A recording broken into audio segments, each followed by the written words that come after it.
So the color, the saffron color, the orange color, officially it's saffron, but yes, there's lots of different hues to it.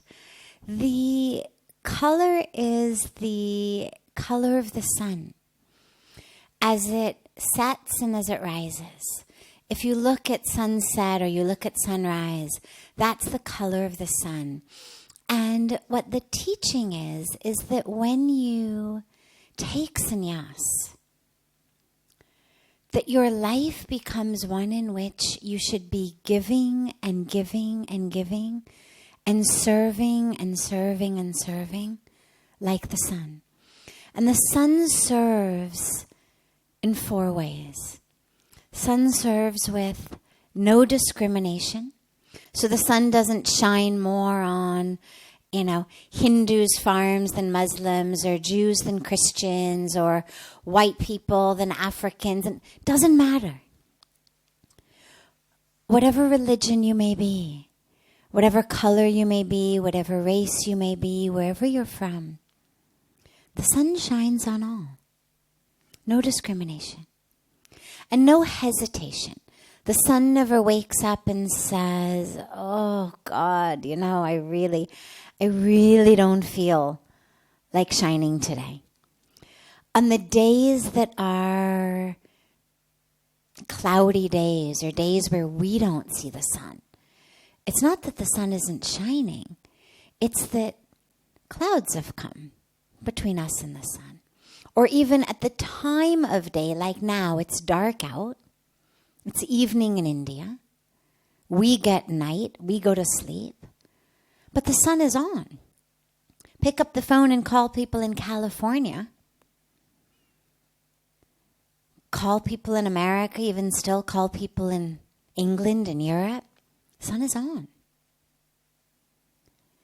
So no hesitation. No expectation. The sun never expects anything from us. Anything else you get in life, there's some dues, there's some give and take. You want electricity from the electricity company, you're going to pay your bills. You don't pay your bills, no electricity. So you want this light. Well, this light comes with a due. But the light from the sun, no expectations. Some people get up every morning and they go out in their garden and they pray to the sun. They offer water to the sun. Some people get up every morning and they do sun salutations, Surya Namaskars, full of love and respect, reverence for the sun. Some people get up every day and curse the sun for having risen because it means they've got to drag themselves out of bed yet another day. But either way, the sun keeps shining. And it's a beautiful message because for us in our lives, if people appreciate us and they love us, and certainly if they revere us and bow to us and, salute us every morning, we're going to be much more inclined to want to serve them. We feel much more inclined to say yes when they ask for something or to give. And people who ignore us, people who curse us, to keep serving those people, that's a challenge. So the sun, no expectation. And lastly, no vacation. The sun doesn't, take off certain days of the week or certain days of the year. Even if you live, for example, in parts of the northern hemisphere, you go to northern Canada, go to Alaska, northern Alaska, even go to northern Scandinavia. Well, there's going to be times of the year where it seems like the sun has taken a vacation. They've got darkness for, 23 hours a day. But that's because there's a counterpart in the southern hemisphere at that same time of year who's got the sun for 23 hours a day, who's only got an hour of night. And then they switch when winter becomes summer and summer becomes winter. Those same northern Scandinavian countries with 23 hours of darkness in the winter have 23 hours of light in the summer. So no vacation. And those are the ways that when you take vows of sannyas, that you're supposed to live. And so the color of the sun is a color to remind us, oh yeah, this is how I should live. This is how I should flow. This is how I should give. And it's also the color of fire. And fire purifies everything. This beautiful fire ceremony we have on the banks of Ganga, just before the arti, our yagna ceremony. Every evening when we do the yagna, it reminds us to offer into that purity. The fire is the symbol of purity. So we offer into that all of that within us which needs to be purified. Our anger, our grudges, our temptations, our challenges, all of that stuff, we offer it in the fire. So fire purifies. And we know this scientifically. I mean, if you've got a splinter in your foot and somebody's going to take the splinter out of your foot, they take a needle. And in order to sterilize the needle, what do? They stick it in, you light a match, you stick the needle in the match, 30 seconds, boom, sterile. You can remove the splinter. So fire purifies. And when you take these vows of renunciation, it's about a purification of the self. Now, it's important to mention, though, the core of the self, regardless of whether you are someone who has taken sannyas or whether you're someone whose motto in life is eat, drink, and be merry, or someone whose motto in life is, he who dies with the most toys wins. From the most superficial and materialistic, from the most hedonistic and decadent, to the most spiritual, the core of everyone is pure. So the purification of the self, it's not, oh, purify me on the inside. It's not, oh God, make the depth of me pure. It's, oh God, please burn all of that which keeps me from living as that pure self. So if the core of who I am is pure and perfect and whole and complete and divine, which is what our scriptures and saints and sages and all of the masters remind us over and over again. And the reason we know that is we've been created of the Creator. And so whatever the Creator is, the characteristics of God, and it doesn't matter what your religion is, it doesn't matter what culture you come from, it doesn't matter how you conceive of the divine. In all of our religions and all of our cultures and all of our paths, there's some similarities in how we view the divine. So the divine is always infinite, the divine is always whole, God is always complete. There's no religion I know of that says, well, God is only half. God is incomplete. God is impure. God is only partial. No. God is full, whole, complete, divine. That's what makes it God. Right? I mean, the distinction between God and not God is here in these words, in how we conceive of them. Right? God is divine. God is everywhere. God is infinite. And again, it doesn't matter what our religion is. But however we connect with spirit, that spirit is infinite.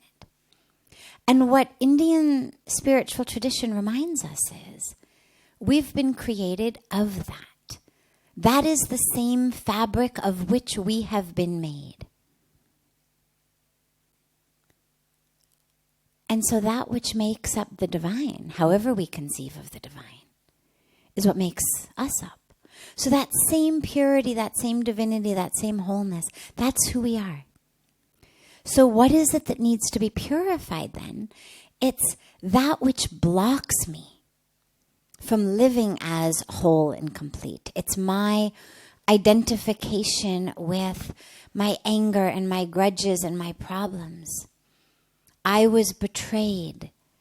I was cheated. I was abused. I was abandoned, so I don't feel whole. So in order to fill up my holes, I drink a lot of alcohol, or I take a lot of drugs, or I eat a lot of chocolate chip cookies, or I have sex with a lot of people I'm not in love with, or I spend a lot of money in shopping centers. Whatever our hole-filling drug of choice may be, what all of those are is ways to make myself feel fuller. If I'm already experiencing myself as full, there's no reason to stuff chocolate cake in there. There's no need for yet another dozen pair of shoes in order to feel okay. There's no reason to assuage myself that I'm desirable by going to bed with everyone who looks at me. There's no reason to need to get myself out of where my head is through alcohol, through drugs. Because what I live as is wholeness and completeness. And of course, it doesn't mean that I don't have problems. It doesn't mean that I always get along with everyone. It doesn't mean that, there's never a flood or an earthquake where I live, or that I never get sick. Spirituality, as I always remind people, is not an inoculation against bad things happening. God never said anywhere, unite with me, become one with me, and no one you love will ever die. Become one with me, unite with me, you'll never be cheated, you'll never be betrayed, nobody's ever going to take advantage of you. I don't know any scripture in the world, any religion, any teacher worth his or her salt who would say, connect with me, and it's inoculation against things in the world bumping you. But what it is an inoculation against the inside of you. Your grounding, your anchoring, your peace, your joy, going up and down with things of the world. That's what it is. That grounding, that anchoring. So when we talk about purity, it's not purity of the core. It's purity of the stuff that keeps me stuck in the world. The stuff that makes me feel like I need to drink it away or smoke it away or eat it away or shop it away.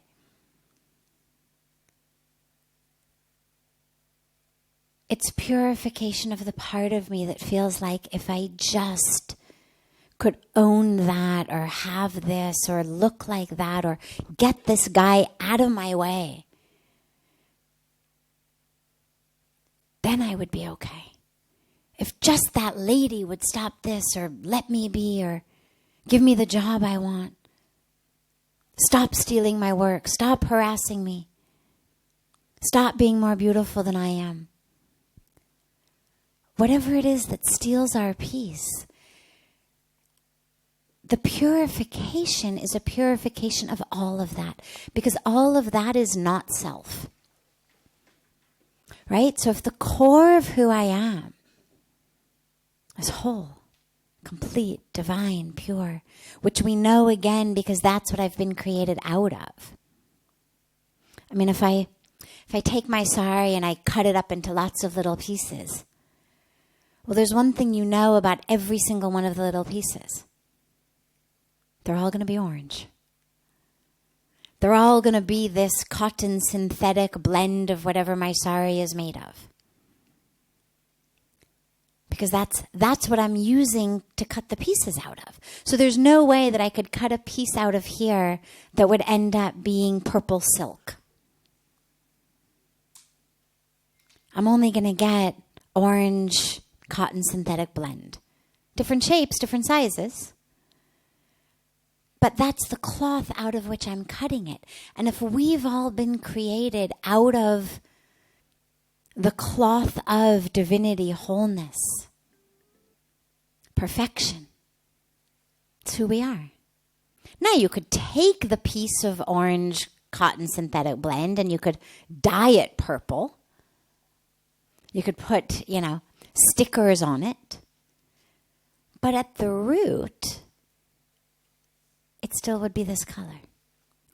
And that's what happens in our lives, is we identify with that which is not self. We identify with the bodies. And in identifying with our bodies and our minds and our histories, we suffer. That's the cause of suffering. Most of us think we suffer because of other people. Oh my God, my boss. Oh my God, my mother-in-law. Oh my God, my next door neighbor. Oh my God, my weight. Oh my God, whatever it may be. That's why I suffer. Oh my God, my parents 30 years ago. But actually we suffer because we've identified as the body-mind.